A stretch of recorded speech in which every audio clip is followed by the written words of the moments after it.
O de-aș avea eu limbi mie și mii de buze să cuvânt, pe tonuri mii o armonie, spre slava celui Purul Sfânt.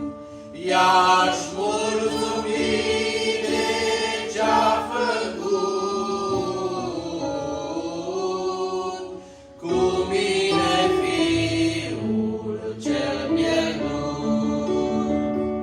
I-aș mulțumi de ce-a făcut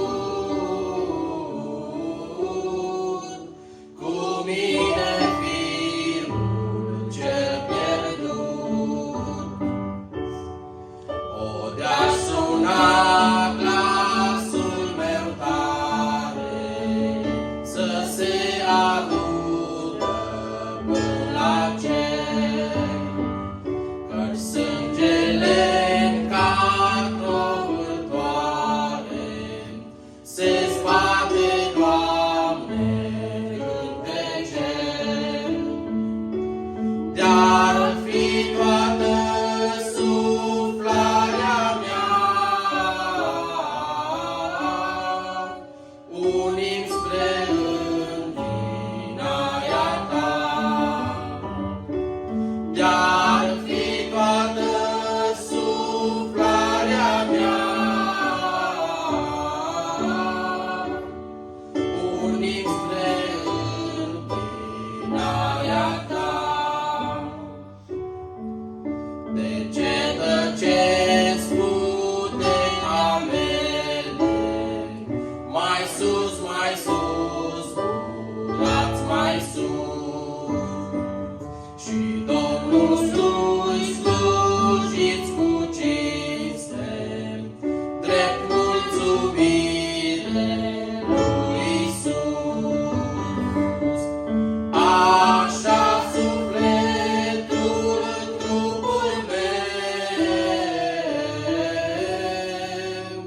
să slăvească pe Dumnezeu.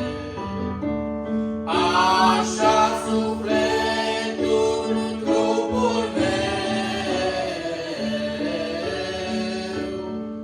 să slăvească pe Dumnezeu. Da, voi ție, Doamne, imnul, cât voi putea rosti cuvânt, și jertfa bucuriei mele ți-aduc cât voi pe pământ. Când buzele lor mai putea, suspinul meu te-ar lăuda.